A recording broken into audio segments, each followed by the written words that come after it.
AP capital relaunch కార్యక్రమానికి అంతా సిద్ధమవుతోంది. ఏపీ ప్రభుత్వం ఏర్పాటు చేసిన అమరావతి పునర్నిర్మాణ కార్యక్రమం కోసం స్వయంగా ప్రధానమంత్రి మోదీని రానుండడంతో భారీగా అంచనాలు నెలకొన్నాయి.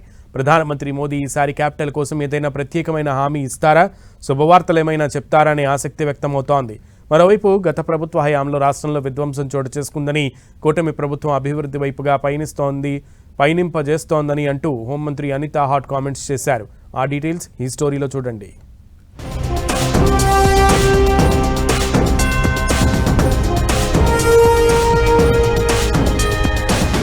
అమరావతి పునర్నిర్మాణ ప్రారంభ కార్యక్రమానికి ఏర్పాట్లు వేగంగా సాగుతున్నాయి.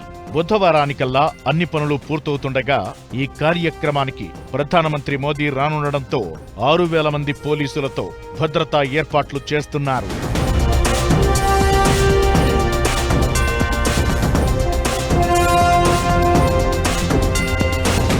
సభా వేదిక ఇతరత్రా ఏర్పాట్లను మంగళవారం హోంమంత్రి అనిత పర్యవేక్షించారు.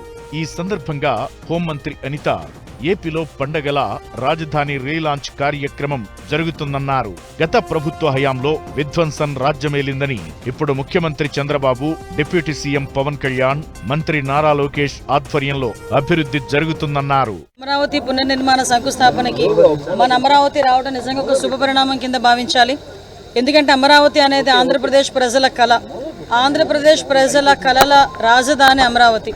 అమరావతికి ఆ రోజు శంకుస్థాపన చేసిన తర్వాత మ్యాక్సిమం అక్కడ వర్క్స్ అన్నీ కూడా మనం ఒక అసెంబ్లీ ఏర్పాటు చేసుకోవడం, సచివాలయం ఏర్పాటు చేసుకోవడం, ఇంకా అన్ని కార్యక్రమాలు కూడా మనం అక్కడ హైకోర్టు ఏర్పాటు చేసుకోవాలనుకోవడం, ఇవన్నీ కూడా మనం చేసుకున్న తర్వాత ఆల్ ఆఫ్ సడన్ విధ్వంస పరిపాలనకు తెరలేగింది. మీ అందరికీ తెలుసు 2019 నుంచి 24 వరకు ఒక విధ్వంస పరిపాలన.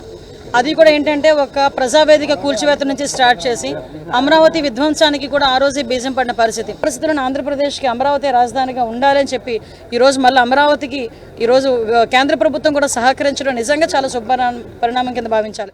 ఏపీలో కూటమి ప్రభుత్వం ఈ అమరావతి పునర్నిర్మాణ కార్యక్రమాన్ని ప్రతిష్టాత్మకంగా తీసుకుంది.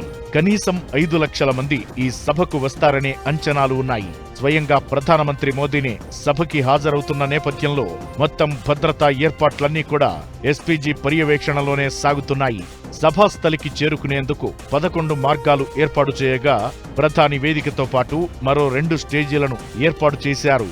అలానే సభకి వచ్చే ప్రజలకు ఇబ్బందులు కలగకుండా మంచినీళ్లు, మజ్జిగ అందించేలా జాగ్రత్తలు తీసుకున్నారు.